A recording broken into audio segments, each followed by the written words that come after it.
सभी पत्रकार बंधुओं को नमस्कार। और जैसा सर्वविदित है कि बारिश हुई और उसके बाद दिल्ली जो है वो भी बारिश की चपेट में आया और यहां के जो नागरिक हैं उनको असुविधा हो रही है। पानी जगह जगह जमा हुआ है और हमने देखा किस तरह से एक केंद्र की सरकार है, भारतीय सेना है, एलजी साहब का ऑफिस है, एनडीआरएफ की टीम है, रात दिन एक करके जनता की सेवा में लगे हैं।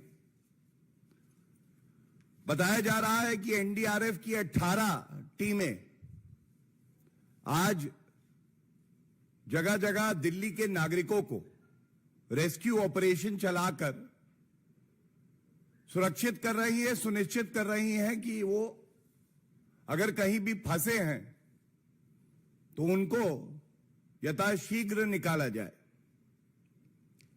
इंडियन आर्मी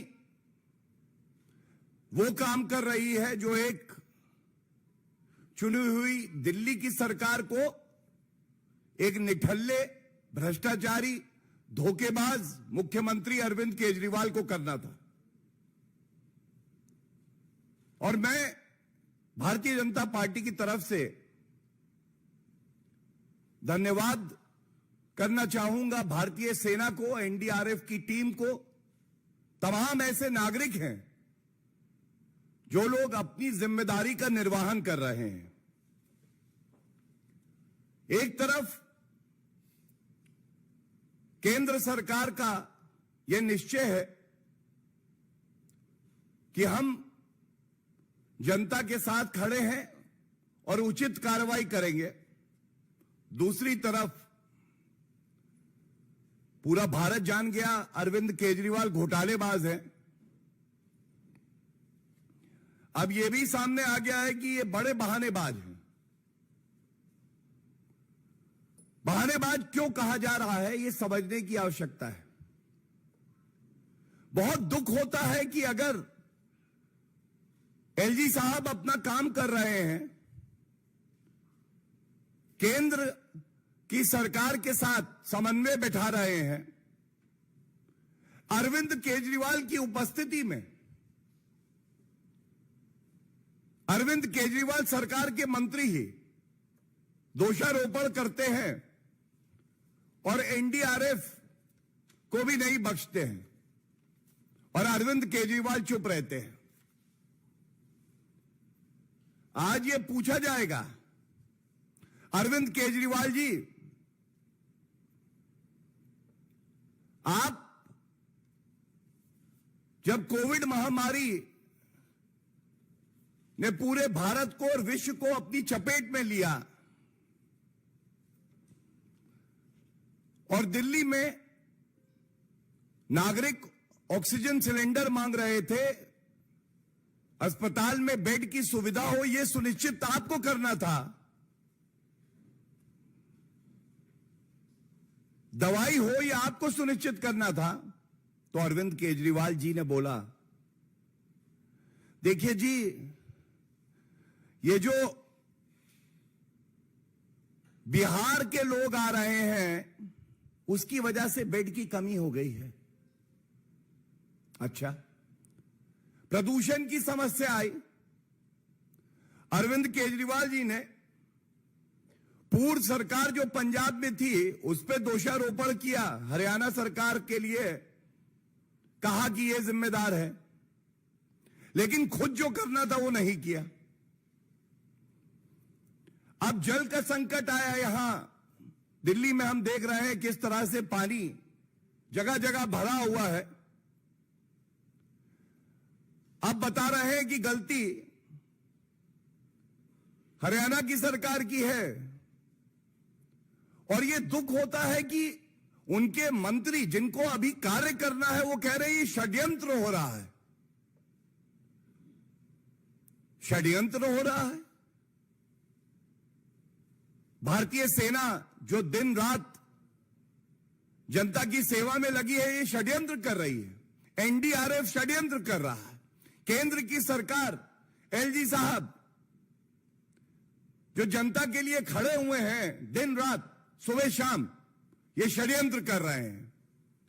और शीश महल में बैठ के जो एयर कंडीशन का आनंद ले रहा है, वो मुख्यमंत्री सही है। आपसे अरविंद केजरीवाल जी, ये सवाल जनता पूछ रही है और बड़ी जिम्मेदारी से मैं उनको उठा रहा हूं। पहला सवाल है कि आप इधर उधर की बात ना करिए। पिछले 9 साल में 6800 करोड़ रुपए खर्च हुए यमुना को साफ करने के लिए। ये जो डीसिल्टिंग का काम है, इरिगेशन डिपार्टमेंट के तत्वाधान में आता है।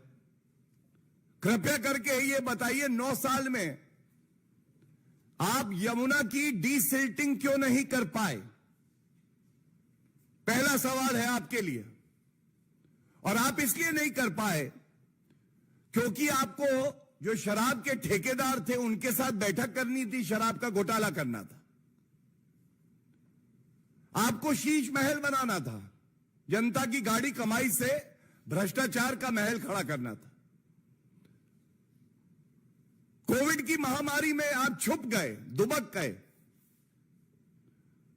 अगर कोई अपनी जिम्मेदारी का निर्वहन कर रहा था तो वो केंद्र की सरकार थी जिसने ये सुनिश्चित किया कि नागरिकों को दवाई मिले, बेड हो, ऑक्सीजन के प्लांट लगे। आप कहीं नहीं दिखाई दिए। और जब बात आई प्रदूषण की, और याद करिएगा कि पिछले साल भी एमसीडी चुनाव से पूर्व भारतीय जनता पार्टी ने यह मुद्दा उठाया कि डीसिल्टिंग नहीं हो रही है, और आपसे पूछा कि डीसिल्टिंग क्यों नहीं हो रही है। इससे बाढ़ आने का खतरा है। आपने उसका संज्ञान भी नहीं लिया। आज प्रदेश की सरकार आपकी डीजेबी, दिल्ली जल बोर्ड आपका, एमसीडी आपका, और उसके बाद भी दोषारोपण दूसरे पे।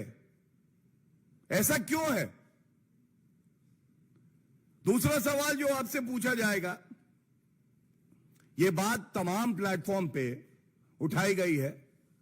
9 साल की निकम्मी, निठल्ली, भ्रष्टाचारी अरविंद केजरीवाल की सरकार, आपने जो ड्रेनेज का प्लान देना था, यह जमा क्यों नहीं किया? क्या आपको नहीं लगता कि अगर पहले वर्ष ही जो बात अपने मैनिफेस्टो में आपने कही थी उसको पूरा करके ड्रेनेज प्लान दे देते तो ये संकट जो आज हम दिल्ली में देख रहे हैं ये नहीं आता? ये दूसरा सवाल है। और तीसरा सवाल बड़ा अहम है। फिर से वही दोषारोपण, बहानेबाजी। कह रहे हैं 3.5 लाख क्यूसेक जो पानी छोड़ा गया, इससे बाढ़ आ गई। तो यह सवाल आपसे पूछा जाएगा, और ये आंकड़े मैं रख रहा हूं, दुरुस्त कर लीजिएगा।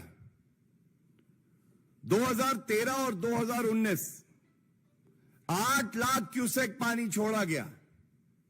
8 लाख। बाढ़ नहीं आई। बाढ़ इसलिए आई है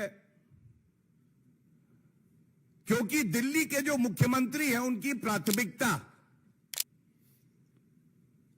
कार्य करना नहीं है, केवल और केवल बहानेबाजी करना। प्रदूषण के लिए पूर्व की पंजाब सरकार, हरियाणा सरकार, अस्पताल में बेड नहीं कोविड की महामारी में, तो बिहार की जनता आ जाती है। इसलिए कोविड के समय में जो मैनेजमेंट दिल्ली सरकार को करना था वो ध्वस्त हो गया, तो उसके लिए उत्तर प्रदेश के मजदूर जिम्मेदार। और अब अगर बाढ़ का संकट आ रखा है तो उसके लिए केंद्र सरकार और हरियाणा की सरकार।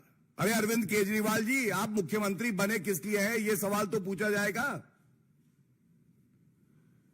ये जो सारे तथ्य आपके समक्ष रखे हैं, इसके साथ यह आपके साथ साझा करना भी बड़ा आवश्यक है कि 13 जुलाई को जब ये बाढ़ का संकट आया तो पहली बार अरविंद केजरीवाल जी अपने शीश महल से निकले। इससे पहले आपके पास समय क्यों नहीं था अरविंद केजरीवाल जी? क्या आप पहले नहीं निकल सकते थे? संज्ञान लेते, कार्य करते, कुछ ठोस निर्णय लेते। शराब नीति लाने में तो आपने बड़ी जल्दबाजी करी थी। यहां आपने 8-9 साल बीत गए और ड्रेनेज प्लान भी नहीं बनाया। दूसरा, जो सीवर लाइंस हैं उनकी डीसिल्टिंग 8 साल से नहीं हुई। जब डीसिल्टिंग नहीं होगी तो जो कैपेसिटी है पानी के आउटफ्लो की वो कम हो जाती है। इस पे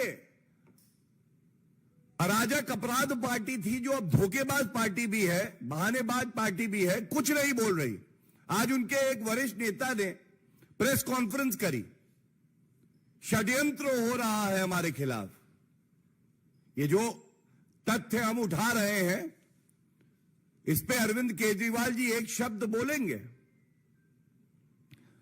तीसरी बात, जितने भी ड्रेन्स हैं इनकी डीसिल्टिंग 15 जून से पहले हो जानी चाहिए। मॉनसून आए उससे पहले सफाई हो जाए। इस साल भी नहीं हुई। यह पूछा नहीं जाएगा क्यों नहीं हुई, इसका कोई उत्तर नहीं दिया अभी तक। ये जो तथ्य सामने रखे, ये इसलिए रखे कि एक तरफ जैसे मैंने बताया कर्तव्य परायण हमारी सेना, एनडीआरएफ की टीम, भारतीय जनता पार्टी और एनडीए की केंद्र की सरकार, एलजी का दफ्तर, सब लगे हुए हैं, प्रयास कर रहे हैं कि जनता को राहत मिले। कोई दोषारोपण नहीं कर रहा।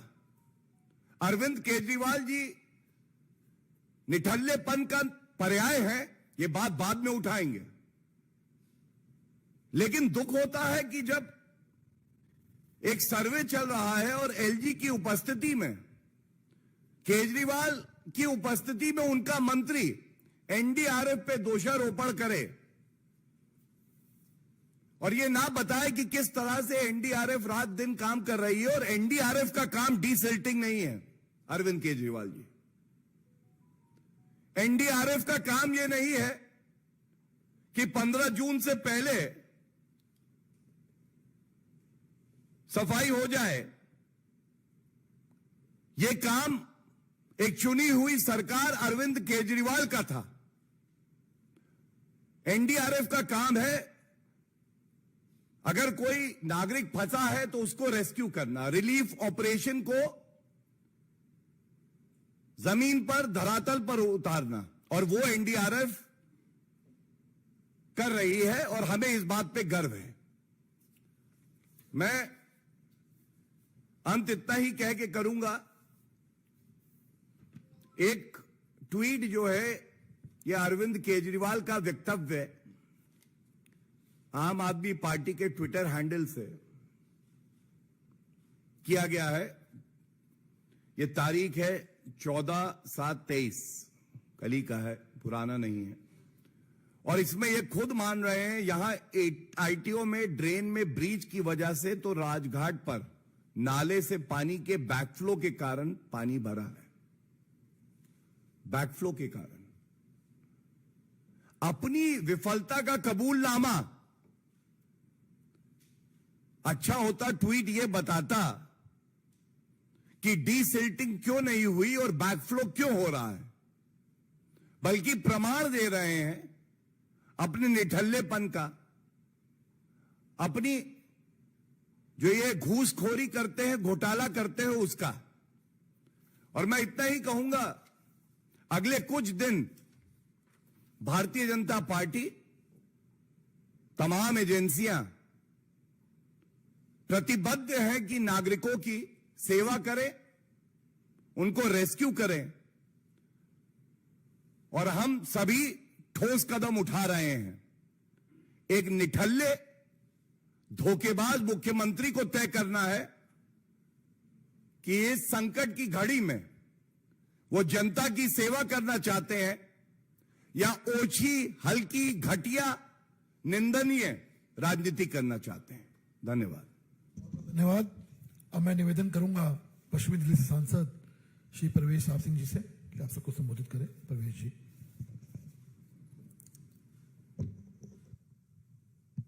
अभी जब भी केजरीवाल जी से पूछा जाता है फ्लड के बारे में, तो वो एक ही बात कहते हैं कि हमें इस मुद्दे पर राजनीति नहीं करनी चाहिए, और अगली लाइन में ही वो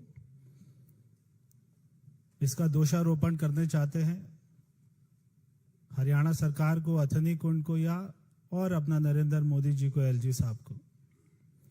तो ये बहुत ही दुर्भाग्य की बात है कि हमारी सरकार, भारत सरकार, जहां पर उनके बिना मांगे ही उनको सारी मदद कर रही है, और उस एजेंसी के ऊपर भी ये लोग आरोप लगाने से पीछे नहीं हटते हैं।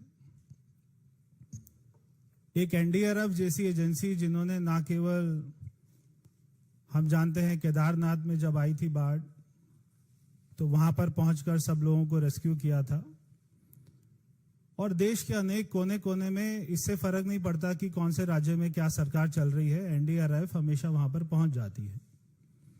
और ना केवल देश में, हमने देखा कि टर्की में भी अभी एनडीआरएफ गई और वहां के लोगों, उन्होंने मदद करी। ऐसे समय में जहां पर अरविंद केजरीवाल को एनडीआरएफ का, उनको शुक्रिया करना चाहिए, धन्यवाद करना चाहिए, ऐसे में वो उनके ऊपर में इल्जाम लगा रहे हैं कि वो देर से पहुंचे। बहुत ही दुख की बात है। और ये कोई पहला ऐसा वाक्य नहीं है, पुलवामा में भी हमने देखा था। ये उनकी आदत है अरविंद केजरीवाल की, कि हमारे आर्मी के ऊपर में, हमारे अर्धसैनिक बलों के ऊपर में बार बार उनकी काबिलियत पर, उनकी निष्ठा पर सवाल खड़ा करना और उनके मनोबल को गिराना। अगर आज भारत सरकार इससे अपने हाथ पीछे खींच ले तो दिल्ली की क्या स्थिति होती और क्या स्थिति होगी हम सभी जानते हैं। आज चाहे डीडीए है, चाहे पुलिस है, चाहे कोई भी भारत सरकार का डिपार्टमेंट है, आज वो दिल्ली सरकार के साथ में खड़े होकर काम कर रहा है और कोई आरोप नहीं लगा रहा। सब अपना चुपचाप काम कर रहे हैं। मगर केवल वो पार्टी जो दिल्ली में 8 सालों से राज कर रही है, वो बार बार आरोप लगा रही है। मैं अरविंद केजरीवाल से कहना चाहता हूं कि आप बार बार प्रेस कॉन्फ्रेंस कर रहे हैं। मैं आपको चैलेंज करता हूं, केवल एक प्रेस कॉन्फ्रेंस करके ये बता दीजिए कि आपको 8 साल हो गए मुख्यमंत्री बने हुए, 8.5 साल हो गए, कि आपने दिल्ली के ऊपर में, फ्लड के ऊपर में, यमुना के ऊपर में, बारिश के ऊपर में और ऐसी स्थिति के ऊपर में कितनी बार बैठकें करी। केवल उसका ब्यौरा दिल्ली की जनता को बता दें तो आपकी बहुत ज्यादा मेहरबानी होगी। तो उसका जवाब होगा 0 बैठक करी। एक भी बैठक दिल्ली के मुख्यमंत्री ने ऐसी स्थिति को कंट्रोल करने के लिए नहीं करी, एक भी सिंगल बैठक। और ये जो बार बार हथिनी कुंड पर आरोप लगाते हैं कि वहां के दरवाजे बंद क्यों नहीं कर देते, वहां से क्यों पानी छोड़ा जा रहा है।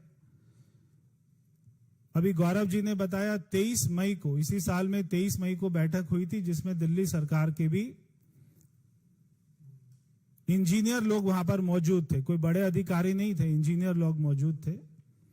और वहां पर भी उन्होंने दिल्ली का पक्ष नहीं रखा। वहां पर भी ऐसी स्थिति का पक्ष रखा तो हरियाणा ने रखा। उन्होंने 70,000 की उसको बढ़ाकर 1 लाख किया कि अगर 1 लाख हो जाए तब पानी छोड़ा जाए। तो वहां पर भी ये तय हुआ था कि दिल्ली वाला जो ईस्टर्न अपना कैनाल है उससे कितना पानी छोड़ा जाएगा, वेस्टर्न चैनल से कितना पानी छोड़ा जाएगा। ये सारी बातें 23 मई की मीटिंग में बात हो गई थी। और अपना दोनों चैनल में कितना कितना पानी छोड़ा जाएगा ये भी उसमें दिल्ली के और हरियाणा गवर्नमेंट के हस्ताक्षर है। तो दिल्ली सरकार को पता था कि बारिश की स्थिति में उसके यहां पर कितना पानी आएगा, और जितना पानी आना था, जितना पानी उस मीटिंग में तय हुआ था, उतना ही पानी छोड़ा गया। उससे कोई भी 1% भी पानी ज्यादा नहीं छोड़ा गया। और हथिनी कुंड पे ये सिस्टम ऑटोमेटिक है कि जब वहां पे 1 लाख क्यूबिक मीटर पानी हो जाएगा तो वहां के दरवाजे ऑटोमेटिक बंद हो जाएंगे, कोई उसको मैनुअल नहीं कर सकता, वहां सारा सिस्टम ऑटोमेटिक है। अब केजरीवाल का ये बार बार बोलना कि हथिनी कुंड के दरवाजे क्यों नहीं बंद कर देते, वहां से क्यों पानी छोड़ा जा रहा है, ऐसी बात केवल एक जो है पढ़ा लिखा अनपढ़ गवार आदमी कर सकता है। अगर पानी रोक लिया तो सारे दरवाजों को तोड़कर, सारे बैराज को तोड़कर पानी सारा ऐसे अपना गति से आएगा, क्योंकि जो उसकी कैपेसिटी उससे ज्यादा पानी नहीं रोक सकते। वो कोई डैम नहीं है, वो बैराज है। तो एक अनपढ़ और गवार आदमी केजरीवाल जैसा ही ऐसी बात कर सकता है कि वहां के दरवाजे क्यों नहीं बंद कर देते। ऐसी बातें वो इसलिए बोलते हैं क्योंकि दिल्ली की जनता को गुमराह कर सके, और कोई कारण नहीं है। हमने आपको ध्यान होगा छठ के समय भी एक आपको बताया था कि यमुना की सफाई वो इसका सबसे बड़ा कारण है कि आज जो बाढ़ आ रही है यमुना के आसपास में, कि वहां पे जो सिल्ट है, ये अरविंद केजरीवाल बोलते थे कूड़े का पहाड़ बना रहे, मगर इन्होंने दुनिया में पहली बार हुआ है कि पानी के अंदर में कीचड़ का पहाड़ बना दिया। 8 साल पहले वहां पर जितना कीचड़ था आज उससे 5 गुना ज्यादा कीचड़ है।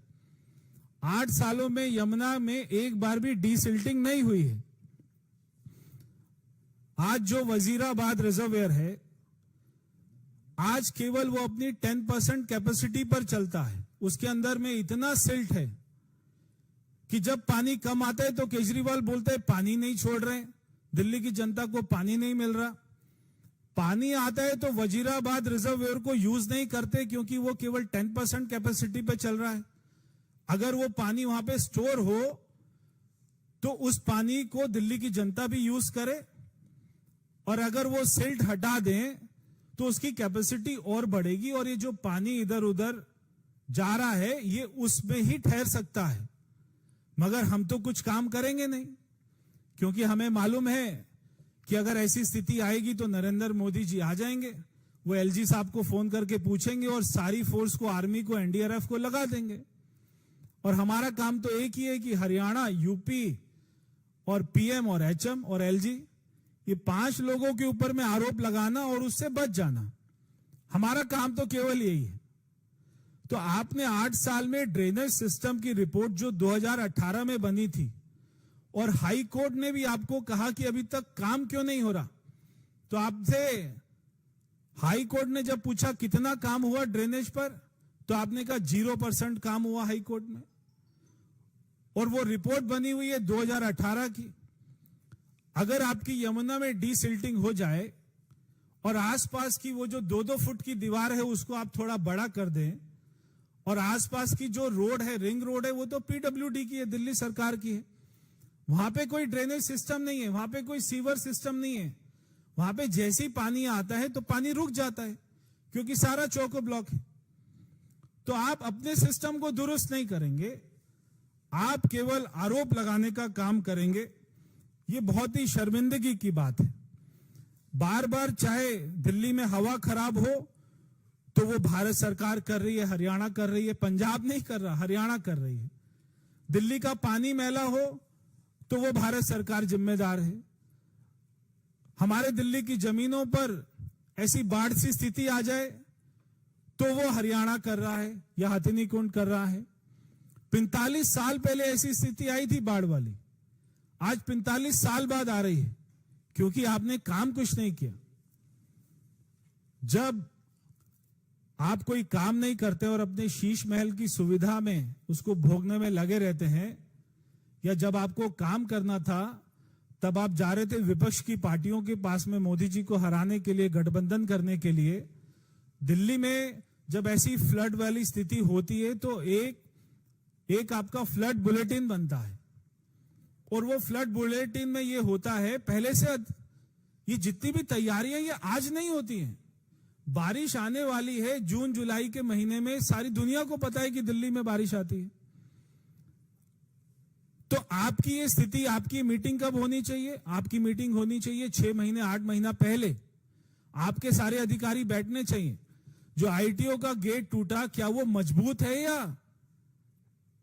तो अगर वो गेट टूटा क्योंकि आपके बुलेटिन की मीटिंग नहीं हुई, कोई बुलेटिन नहीं बना, कोई मीटिंग नहीं हुई, वरना वो गेट की स्थिति का जायजा वो आपके 6 महीना पहले रिपोर्ट में आ जाता। आपकी सिल्टिंग की क्या स्थिति आपकी रिपोर्ट में आ जाती। मगर सिल्टिंग, इसको डिसिल्टिंग करवाने का सारा पैसा अगर 8 साल में 4500 करोड़ रुपए आप अपने विज्ञापन के ऊपर खर्च कर देंगे और उसमें सिल्टिंग नहीं कराएंगे तो फिर अपना दिल्ली की जनता को भुगतना पड़ेगा। मैं एक और बहुत ही अपना गंभीर बात करना चाह रहा हूं। अभी ये स्थिति आई और सारे लोग उसको बचाने में लगे हुए हैं। भारतीय जनता पार्टी के कार्यकर्ता, चाहे फल हो, खाना हो, सब लोग वहां लगे हुए हैं। क्या दिल्ली सरकार का कोई भी शेल्टर होम काम आया? इतने सारे लोग वहां पर बेघर हो गए। क्या दिल्ली सरकार का एक भी शेल्टर होम हमें दिखाई दिया जहां पर वो सारे लोगों को रहने को हो? आज उनको शौचालय तक की सुविधा नहीं है। ये जो अपने बड़े बड़े बोर्ड लगाते हैं केजरीवाल जी, सैकड़ों हजारों लोगों को शौचालय करने को नहीं मिल रहा, उनको गंदा पानी पीने को मिल रहा है। तो जहां एक तरफ एनडीआरएफ की टीम ना केवल आदमियों की जान माल की रक्षा कर रही है बल्कि जानवरों को बचाया, 350 गायों को उन्होंने रेस्क्यू किया, वहीं पर ये लोग केवल राजनीति का काम कर रहे हैं कि दिल्ली में जानबूझकर छोड़ दिया पानी, दिल्ली में जानबूझकर बाढ़ कर दी। भाई दिल्ली में सारे लोग आम आदमी पार्टी के तो नहीं है ना, दिल्ली में भारतीय जनता पार्टी के भी समर्थक हैं, दिल्ली में और भी लोग हैं, प्रधानमंत्री जी भी रहते हैं, भारत सरकार रहती है। कोई भी आदमी ऐसा क्यों चाहेगा कि दिल्ली को बाढ़ में डुबा दें? केवल आप स्थिति को नहीं संभाल पाए उसके ऊपर में आरोप लगा रहे हैं। ये इसके लिए आपको क्षमा भी मांगनी चाहिए और बिना आरोप प्रत्यारोप के भारत सरकार के साथ मिलकर आपको स्थिति के उसको निपटना चाहिए। बहुत बहुत धन्यवाद। बहुत बहुत धन्यवाद। कोई प्रश्न हो तो जी अमोल।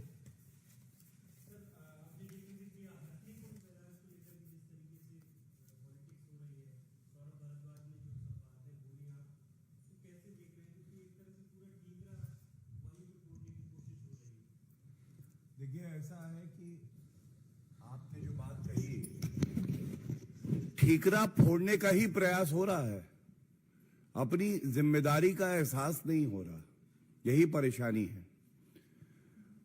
मुख्यमंत्री अरविंद केजरीवाल जी वो व्यक्ति हैं जो अपने आप को बताते हैं मैं बड़ा शिक्षित हूं, लेकिन उनको डाइवर्ट करना और रोकने का फर्क नहीं पता है।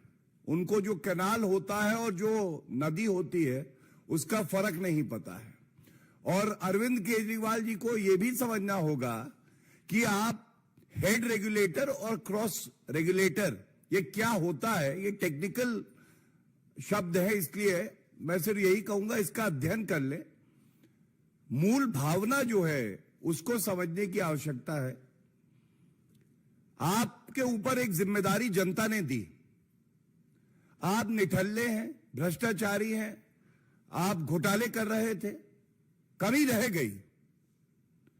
जब आपदा आ गई है, जनता राहत मांग रही है, केंद्र सरकार सहयोग कर रही है, एलजी का दफ्तर कार्य कर रहा है, आर्मी सजग खड़ी है, एनडीआरएफ की टीम है, तो मुख्यमंत्री अरविंद केजरीवाल जी दोषारोपण क्यों कर रहे हैं? क्या कुछ दिन के लिए ये दोषारोपण, ये कहना कि कमी यहां है, रुक नहीं सकता है? और इसीलिए मैंने आपको उदाहरण दिया, चाहे कोविड की महामारी हो, चाहे प्रदूषण की बात हो, पराली जलाने का मामला हो, जब जब अरविंद केजरीवाल जी को अपने कर्तव्य का निर्वहन करना था, तब तब उन्होंने कहीं ना कहीं ठीकरा फोड़ा। जो कार्य वो अब दोबारा कर रहे हैं, लेकिन तत्पर, सजग और जो हमारा कर्तव्य है, हम उस कर्तव्य का पालन करते हुए दिल्ली की जनता के साथ खड़े हैं। पिछले 4-5 दिन से दिल्ली की जनता त्राहिमाम कर रही है, जलमग्न है, लेकिन अरविंद केजरीवाल ने अब तक किसी भी बाढ़ग्रस्त इलाके का कोई दौरा नहीं किया, किसी लोगों से नहीं मिले। जो लोग हैं वो कह रहे हैं कि चलो भाई आपको फ्री में हर कुछ देने की बात करते हैं, फ्री में दर्द भी दे दिया, टाइम से कम सूचना देते तो हम लोग यमुना के निचले इलाके से निकल जाते। बिल्कुल सही बात आपने उठाई है। देखिए, एक तथ्य रखने के बाद एक टिप्पणी और करूंगा। मैंने बताया 13 जुलाई पहली बार अरविंद केजरीवाल जी अपने भ्रष्टाचार का जो आज इमारत है शीश महल, उससे बाहर आए। आपको ये तथ्य जानकर कम से कम अच्छा लगेगा कि एलजी साहब 4 बार जो बाढ़ग्रस्त इलाके थे वहां का दौरा कर चुके थे, लेकिन नौटंकी में कमी कहीं नहीं थी। कुछ मंत्री दिखाई दिए पानी में घूम रहे हैं, कैमरा लेके आए, फोटो वोटो खिंचवाई बढ़िया, और उसके बाद गायब हो गए। जनता ने कहा कि हमें राहत नहीं मिली, आपने बोट के साथ फोटो खिंचवाई, वो बोट भी नहीं है, तो वो नहीं बताया उन्होंने। और ये क्यों हुआ? जिसकी नीयत में खोट होता है, जो केवल दिखावा करता है, वो इसी तरह से मीडिया के लिए बाहर आता है। लेकिन मैं अभी भी ये बात कहूंगा, जैसे एनडीआरएफ की टीम का जो कर्तव्य है वो पूरा कर रही है, इंडियन आर्मी लगी है। हम सब जानते हैं प्रधानमंत्री जी पल पल की खबर जो एलजी ऑफिस है उससे ले रहा है। गृह मंत्री जी हस्तक्षेप कर रहे हैं, सुनिश्चित कर रहे हैं पर्याप्त मात्रा में जो सारे साधन हैं वो दिल्ली निवासियों के लिए उपलब्ध हों। अरविंद केजरीवाल को आज भी चाहिए दिल्ली की जनता से माफी मांगे और आने वाले जो कुछ दिन हैं इसमें ओछी घटिया हल्की राजनीति ना करें।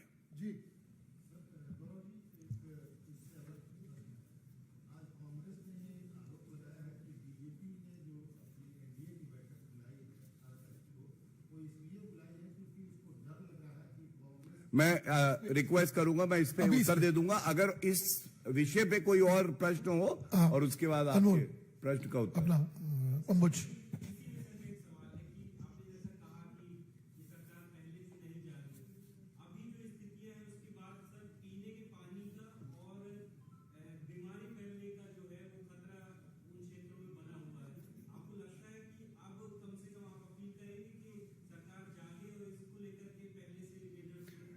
देखिए, दिल्ली की सरकार का ये कर्तव्य है कि वो सुनिश्चित करे कि हर घर में पीने का पानी हो। बाढ़ आने की वजह से परेशानियां बढ़ जाती हैं। केवल अपील नहीं करेंगे, जो संभव होगा वो ठोस कदम भी उठाए जाएंगे। दिल्ली की जनता इसलिए सफर करे क्योंकि एक निठल्ला निकम्मा मुख्यमंत्री दिल्ली में बैठा है, ऐसा केंद्र सरकार और जो बाकी संस्थाएं हैं ये नहीं होने देंगे। जी, पार्टी कार्यालय में तो बड़ी रसोई बनाई जा रही है जिससे दिल्ली की जनता तक खाना पहुंचाया जाए। देखिए, हमारी पार्टी का ये मानना है सेवा करना ही हमारा कर्तव्य है, चाहे कोविड महामारी हो, चाहे ये जो संकट बाढ़ का है। और भारतीय जनता पार्टी, हमारे राष्ट्रीय अध्यक्ष जी ने सभी कार्यकर्ताओं को कहा है, बढ़ चढ़ के हिस्सा भी ले रहे हैं और जो संभव है वो प्रयास करके मदद भी जनता की कर रहे हैं। अब देख लीजिएगा घोटाला ना हो जाए, वहां पे 4-5 पूड़ी बना के आपको बुलाए, फोटो खिंचवाए और फिर कुछ हो ना, देख लीजिएगा घोटाला ना। सोशल मीडिया पे चल रहा है, एक एक केला बांट रहे हैं, आप देख सकते हैं उसके अंदर। ठीक है, हाँ आप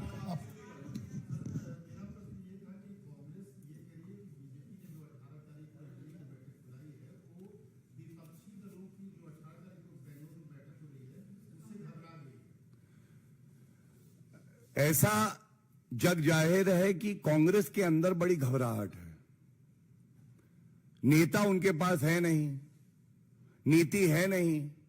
और याद करिए, बिहार की जो महागठबंधन की बैठक थी, उसके बाद तो उनका कुनबा छोटा हुआ। अजीत पवार जी तो उनको छोड़ के चले गए। आज प्रश्न जो पूछा जाना चाहिए, और इस मंच से हम लोग ये प्रश्न पूछते हैं, ये महागठबंधन की जो अगली बैठक है, उसमें जिसने लोकतंत्र को मारा है, ममता बनर्जी जी ने 40 नागरिकों की पंचायत चुनाव में हत्या कर दी गई। कलकत्ता हाईकोर्ट ने फटकार लगाई है। तो जो लोकतंत्र को मारता है, ऐसी नेत्री को बुला रहे हैं या नहीं बुला रहे हैं, ये पूछिएगा। दूसरी बात ये पूछिएगा, राहुल गांधी जी, मोहब्बत की दुकान खोलूंगा। बिहार में भारतीय जनता पार्टी ने जो भ्रष्टाचार नीतीश कुमार पलटू राम की नाक के नीचे हो रहा है, उसको मुद्दा बना के प्रदर्शन किया और हमारा एक लीडर कार्यकर्ता मारा गया। क्या लोकतंत्र का गला नहीं घोटा गया? तो क्या राहुल गांधी, मल्लिकार्जुन खड़गे जी, नीतीश कुमार और लालू प्रसाद यादव, तेजस्वी यादव, इनको निमंत्रण देंगे या नहीं देंगे? और अगर इनको निमंत्रण जो भेजा गया है, जो सूचना आई है, यह स्पष्ट हो जाता है भारत का लोकतंत्र पूरे विश्व में सबसे मजबूत है। लेकिन अगर लोकतंत्र का गला घोटने का कोई काम करता है, तो सबसे पहले महागठबंधन उसको गले लगाता है।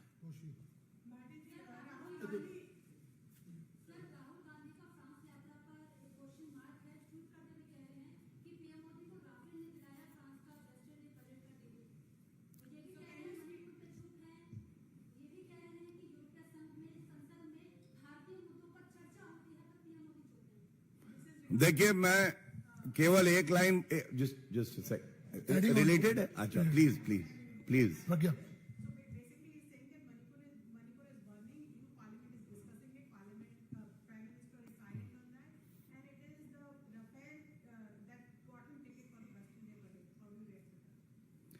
There are 2-3 aspects to the question. First of all, the situation in Manipur is being monitored by the Honorable Home Minister, and all effective steps are being taken. The Bharatiya Janata Party is not selective. But the same question needs to be asked to Mr. Rahul Gandhi, Mallikarjun Kharge, Akhilesh Yadav, Mamta Banerjee, Nitish Kumar, Sharad Pawar. I have given you 2 incidents where the state administration tried to kill the democracy of our country. West Bengal Panchayat elections as well as Bihar. Will the Congress party remain silent on that? And to Mr. Rahul Gandhi, I also want to request him, stop casting aspersions on the constitutional institutions of our country. The issue of Rafale, which are serving the Indian Air Force, has been long settled by the Honorable Supreme Court of India. Read that judgment. And Mr. Rahul Gandhi is the person who had to tender an unqualified apology for lying. And the Honorable Supreme Court in its judgment noted that Mr. Rahul Gandhi should be more responsible in the future. But it seems Mr. Rahul Gandhi and responsibility are antonyms. It is disgraceful when the Prime Minister of the country is honored and is conferred with the highest civilian award. There is a Chhati Pito gang in India that cannot celebrate the moment with the citizenry of our country. Thank you so much. Thank you everyone.